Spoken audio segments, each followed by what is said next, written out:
There's a truly stunning figure that's been making the rounds lately. Since Gemini 3 Pro really rolled out, reports are saying that a huge competitor, ChatGPT, has lost something like 12 million daily users. And that's not just a small dip. A user drop that big it's a tectonic shift. It tells you something fundamental has changed in what these tools can actually do. Exactly. This isn't just another small update. So if you're focused on getting ahead of the curve, you really need to understand why this is happening. Right, and how to leverage it. And that's what this deep dive is all about. We're going to give you that shortcut. We're unpacking the 9 key capabilities that are driving these superior results. And it really boils down to 2 huge things: massively enhanced reasoning and, well, seamless multimodal integration.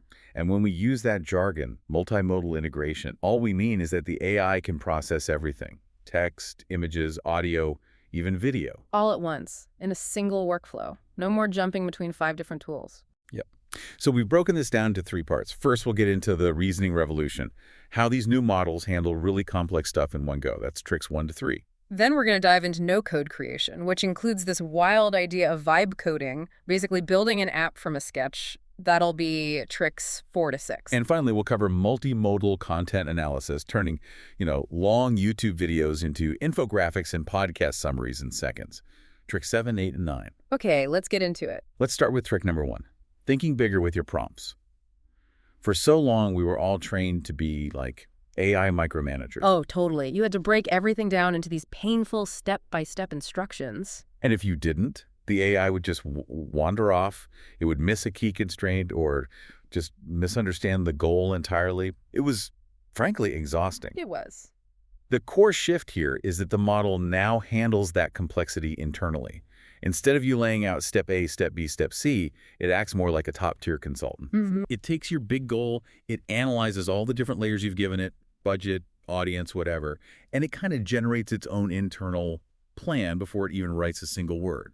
That sustained reasoning is the real difference. The best example of this, and the most stressful one, was that $15,000 lead generation strategy prompt from the source material. That prompt was a monster. I mean, it wasn't just get me 250 leads a month. It was layering in all this dense context about who the audience was, their specific pain points, desired outcomes. It was asking for a whole business plan, really. It had these must-haves all woven into one big block of text, a strategy with trade-offs, a 120-day plan, content drafts, a KPI tree, automation workflows. With older tools, that would have been 10 separate conversations at least. Yeah. But this model, it delivered the whole thing, the full, complex strategy, in about 2 minutes. So if we connect that to the bigger picture, what's really the key difference here compared to what we were all using just 6 months ago? Its enhanced reasoning handled those complex multi-layered constraints all at the same time. Right. So if the model is doing all this heavy lifting internally, kind of creating its own plan, how do we control how much effort it puts in? We can't just assume it's always running at 100%. That is the perfect question. And it leads us right to trick number 2, mastering the thinking level setting. This is really crucial, and you find it inside Google AI Studio. And it basically just dictates how much pre-processing time the AI is going to spend. It's like telling it, how deeply do you need to think before you answer? Exactly. You get 2 options. You can use the low thinking level, which is great for speed, simple stuff. Summarize this post in 3 bullets. Quick and easy. But the high thinking level is absolutely essential for any kind of complex strategic analysis. If you're doing something like analyze this business model, compare it to 3 competitors, find the weaknesses, and propose 5 pivots with ROI estimates, you have to be on high. Yeah, that kind of layered thinking needs real depth. Okay, but let's be honest about the trade-off. The high thinking level costs more in tokens, and it adds a few seconds of latency. Is it always worth it to default to high? That's a fair point. For simple stuff, no, stick to lows. But for anything high stakes, anything that touches budget or strategy, that little bit of extra time ensures high quality and deep analysis. It's like paying for strategic reliability. That idea of reliability brings us to trick number 3, which is just so liberating for anyone who's ever struggled with prompting. It's called the raw problem drop. I love this one. It's the ability to just describe a messy, real-world problem without having to perfectly structure your thoughts first. The AI just figures out the strategy for you. And, I'll be honest, even after all this time, I still struggle to get prompts perfect sometimes. It's a real challenge. Oh, me too. The time management overload example was perfect for this. It was a one-person coach spending, 12 to 15 hours a week on admin, email, scheduling, invoices, just Mhm. overwhelmed. Right. And instead of asking for a list of Zapier automations, they just dumped the entire chaotic scenario into the prompt. And the output was this incredibly detailed automation strategy, a comparison of different tools, and an ROI analysis, all aimed at reclaiming 8 to 10 hours every single week. So what does this new capability really replace in a user's workflow? It replaces the need to manually break down these complex multi-system problems into structured subtasks. Okay, this is where our deep dive gets into some really creative territory. Trick number 4, vibe code entire apps. Yeah, we're talking about building a fully functional, interactive app using only natural language. You're literally just describing the vibe. It's kind of the democratization of software development. It is. You define the vibe, the logic, and any technical constraints, and the AI just writes all the code for you. Look at that ZenFlow productivity app example. The prompt described the vibe tranquil nature, flowing river bamboo, then the logic task tracking urgency, and, crucially, a tech constraint, a single HTML file. And the result wasn't just some ugly static code. It was a full app with smooth animations and theme switching, all built without the user ever touching a line of actual code. It's incredible. Taking that visual idea a step further is trick number 5. Turn a sketch into a working app. This is where that multimodal power really shines. This changes the entire design process. I mean, if you've ever scribbled an idea for a website on a whiteboard, you can now just upload a photo of that sketch. And the AI doesn't just read the text, it performs visual reasoning. It understands that a big box at the top is a header, and smaller boxes are content cards. It gets the hierarchy. Right. And it instantly translates that messy sketch into working styled code. The example was a travel blog mockup, and it generated the responsive HTML structure behind the drawing. So what's the immediate practical application of this sketch-to-app feature? It instantly converts your rough visual ideas into functional UI mockups, which just massively streamlines the whole design process. Welcome back. We are now moving into the tricks that really revolutionize content and imagery, starting with trick number 6, Master Nano Banana Pro prompting. This is Google's upgraded image model, and it's now a serious competitor to things like DALL-E 3 and Midjourney. The huge leap here is its ability to generate realistic images with accurate text. Which was always the biggest, most embarrassing problem with AI art. Always. To unlock its full potential, you need to use a very specific 6-element structure, the 6-element framework. Right, so that framework needs you to define the subject and the action. Then nail down the composition like wide angle or close-up. Right. Then you specify the location, the style cinematic, photorealistic, and finally, any editing instructions. The example they showed was a hipster coffee shop poster with the headline, Morning Brew. And it was perfect. The lighting, the vibe. Yeah. And crucially, the text on the menu board was spelled correctly.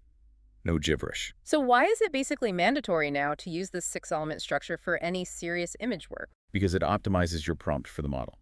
It guarantees high-quality output and accurate text every single time. Trick number 7 is a total game changer for content creators. Analyze audio and video directly.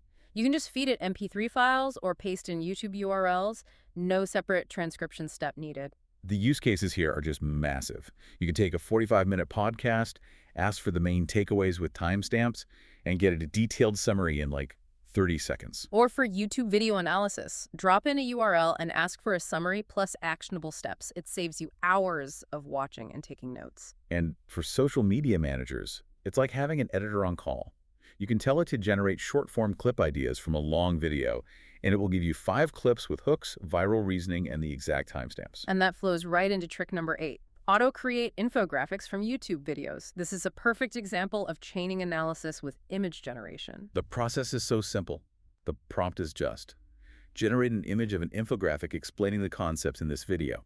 YouTube URL. And Gemini analyzes the video, breaks down the key concepts, and then uses Nano Banana Pro to generate a professional visual summary. So just think about the ROI of that infographic automation feature for any content creator. It transforms long videos into these bite-sized, shareable visuals in minutes. It just maximizes your engagement with almost no effort. Okay, we've saved the most powerful feature for last.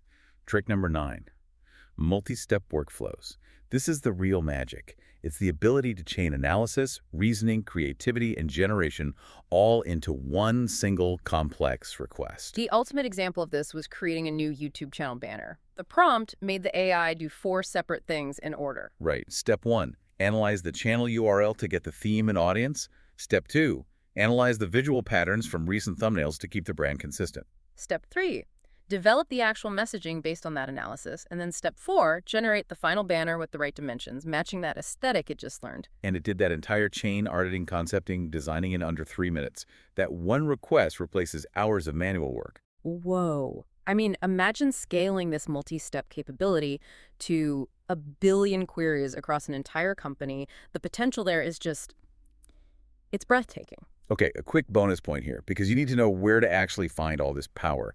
The features are split between 2 different interfaces. Your standard Gemini interface is fine for, quick chats and simple stuff, but the real power, everything we've been talking about, lives in the Google AI Studio. That studio is where the power users need to be. It's where you find the thinking level controls, the ability to set custom system instructions, the massive 2 million token context window, and of course where vibe coding happens. So if you want to set up those custom personas and do that deep reasoning, which interface is absolutely required, You absolutely have to use Google AI Studio. It gives you the system instructions and those crucial thinking level controls for any complex project. So what does this all actually mean for your workflow? Well, that reported user drop for competitors signals the end of the slow, step-by-step prompt era. Gemini 3 Pro is winning on enhanced reasoning, native multimodal processing audio, video, sketch, and that ability to vibe code entire tools. And the ROI is really tangible. The source material had some incredible numbers. Solopreneurs who use these tricks are saving 10 to 15 hours a week.